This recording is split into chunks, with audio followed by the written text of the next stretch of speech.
Hi friends, welcome to Keto with Libby.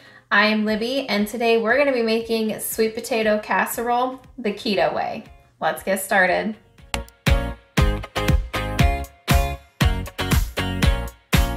The recipes I'm using today, the filling is from the Keto Connect sweet potato casserole, and then the Streusel topping we're going to be using is from Cassidy's Craveable Creations. I will link both of those below.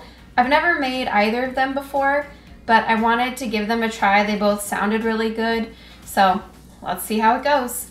So we're going to be starting with the filling. The Keto Connect recipe calls for 1 head of cauliflower, and you're supposed to boil that and make your own puree of cauliflower. I don't have a food processor or an easy way to puree it, so I just got the frozen cauliflower, the original, because it's already mashed. So this is just gonna be the easiest for me because I don't have a food processor. But if you do wanna follow their recipe to a T, you get a head of lettuce and then you boil it and then puree it. This is just gonna be super easy for me because I don't have the tools. Got that in there, okay. And then next we are going to add in 1 cup of pumpkin. I just use the Libby's brand pumpkin.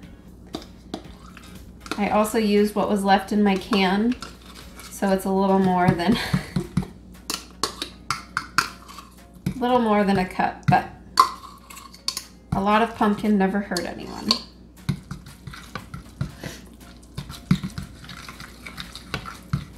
And then it says mix well until combined. That is what we will do. That looks pretty well combined to me. Now we're gonna add in 2 large eggs.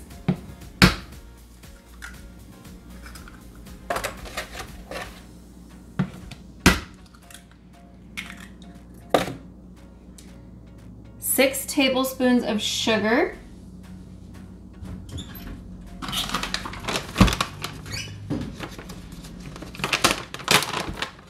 I am going to be using Swerve sugar. So I only did 4 tablespoons of their sugar because I really don't like that cooling effect that Swerve gives. So I find that adding a little bit less still gives you the same sweetness, but it doesn't give you that cooling aftertaste. I just hate it. Okay. Now let's add 1 teaspoon of vanilla. Again, I don't measure vanilla. Call me crazy. And then a teaspoon of pink salt. This is white salt, not pink. And then 4 tablespoons of melted butter. Mix that all together. That looks delicious. Just for my own personal taste, I'm going to add some ground cinnamon. And then I'm going to taste it and see if it does need more sugar. If it does, well, Swerve, I should say. If it does, I'll add some more in. I'm going to add another tablespoon.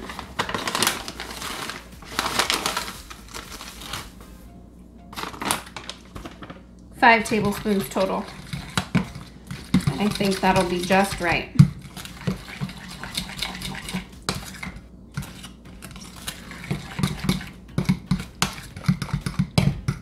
You guys, that tastes so good.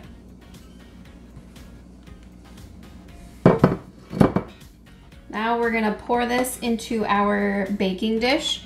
You're supposed to use a 9 by 13.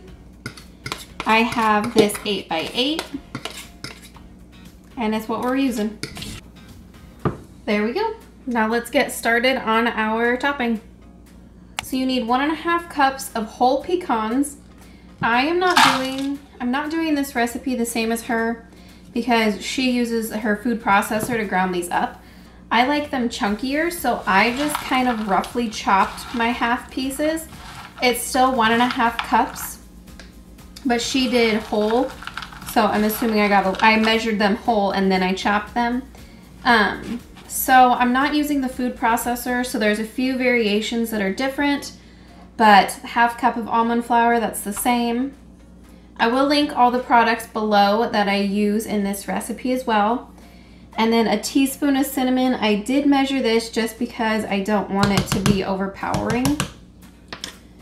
I did measure this vanilla, same reason. And I'm gonna mix that together. Again, she used this all in a food processor. I don't have one, and I like a chunkier streusel anyways. And then she added a 1/4 cup of softened butter. I'm adding a 1/4 cup of melted butter. Still the same amount, just different texture. Now I'm gonna add, it says 1/3 to 2/3 cup of brown sugar. So I have 1/3 right here, but I'm going to add that and then kind of taste and see if I need more or less. And I use the Swerve brown sugar.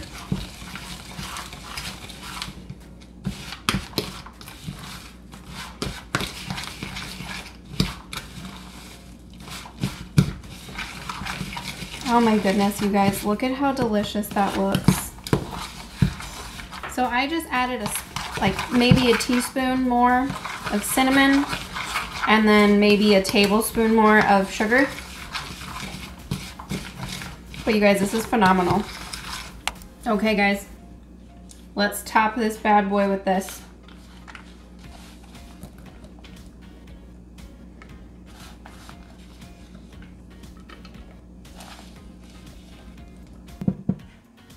So we have our oven preheating to 400 degrees.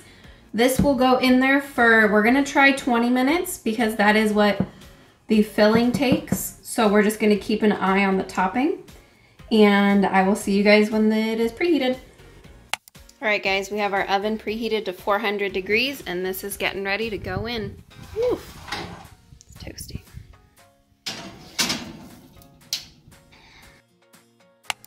All right guys, so here's our finished product. Looks so good. Do you have your fork? You like it? Mm-hmm. It's good. This is good. You can't taste the cauliflower. You do get a pretty pumpkin-y flavor, but somehow it's reminiscent of sweet potato. This is really good. Mm-hmm. Yeah. I feel like it could have set up a little bit more, but it's delicious, you guys. This is so good. Thank you guys so much for watching today. If you liked this recipe, don't forget to like and subscribe.